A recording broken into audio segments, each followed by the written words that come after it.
Welcome to Rosebud Homestead. I'm standing at the foot of Strawberry Hill, and this is part 2, a follow-up on growing soil with strawberries. It is now the middle of September, and we're going to give you an update on what has happened to Strawberry Hill in just a moment.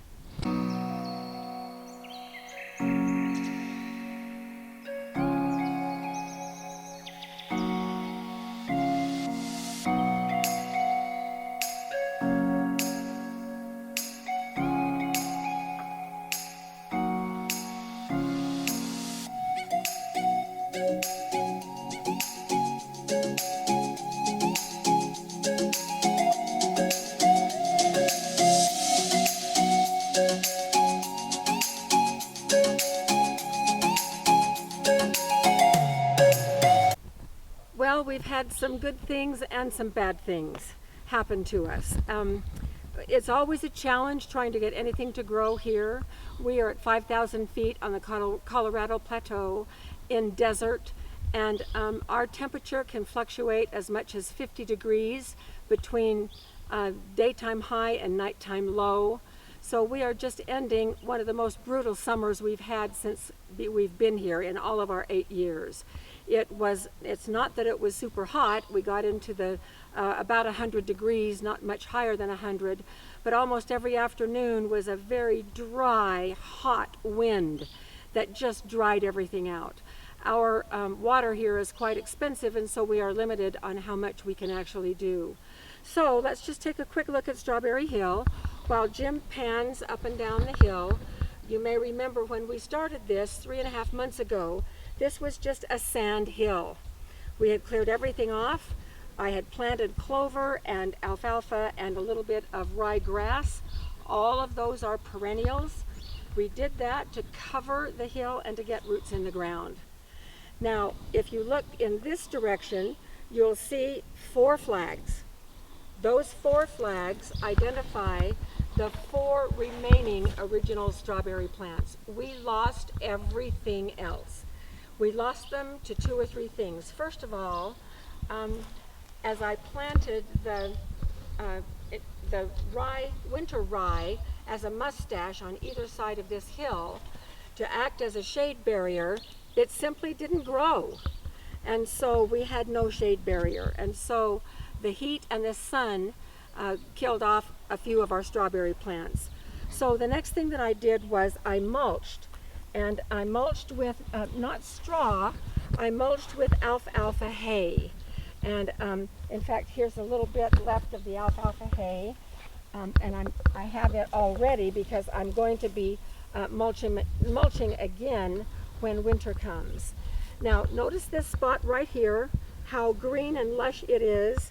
And that is because the sprinkler was right over here. So when this hill gets water, it grows very lush. So this is the rye grass, and of course the clover is everywhere.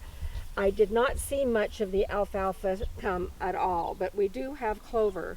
Now, in the heat of the summer, we lost a lot of our clover. So we just really struggled with the weather over the summertime.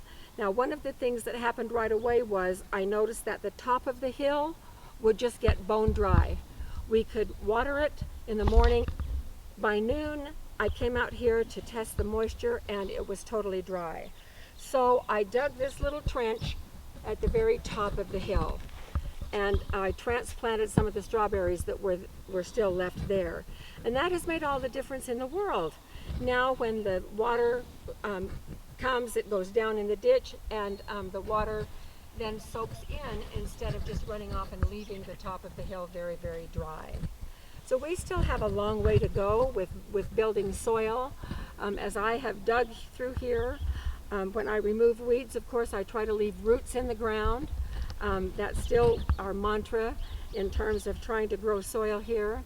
I have not seen yet many worms, many earthworms, so I'm a little bit sad about that. But we have plants that are flourishing. Now, 2 weeks ago, I planted another 100 strawberries here. It was smarter, I realized after the fact, to plant the strawberries after the ground cover is in place. Duh. And so the ground cover has given those strawberries protection. And we're headed now into the cooler months, so these strawberries should do a lot better. Now I want to bring you over to compare what one of our remaining strawberries that we planted 3 months ago looks like compared to some of the ones that we just planted. So meet me right over here by one of these flags. So this is one of our original strawberry plants, and it's doing very well compared to what some of the rest of them looked like. It is starting to turn brown from fall, ready for fall, but notice that it's growing right in the middle of the clover, and the mulch really did help. And so I am going to keep this mulched all the time, and we'll do a bigger mulch in the summertime. And so there are 4 of these strawberry plants that have done really well and avoided the other menace that we had, which was gophers. We had a terrible problem with gophers on this hill. We have dug out gopher holes, and we've tried everything we know. We've used bubble gum, we've used bait, we've used poison. When we came out this morning, there was evidence of yet another gopher hole. So here is one of the little ones that I just planted 2 weeks ago. It doesn't have much else growing around it yet, but notice that it is flourishing, and the mulch is helping that a lot. I try to keep mulch kind of over the top of it to give it just a little bit of shade. Here's another one that I just planted. This one is in the middle of other plants. I talked earlier about not worrying so much about competition with all of these plants together, and that really is being borne out. Let's see if I can find another one here. I pretty much covered them with mulch.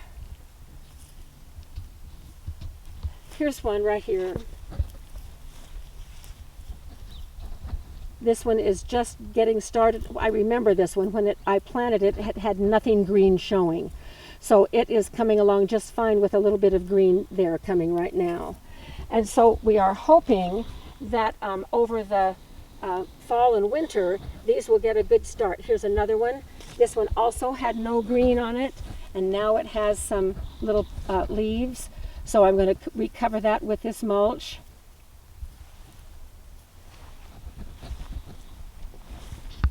Growing soil with strawberries is not easy. It's not a quick, growing soil with any kind of plant is not a quick fix.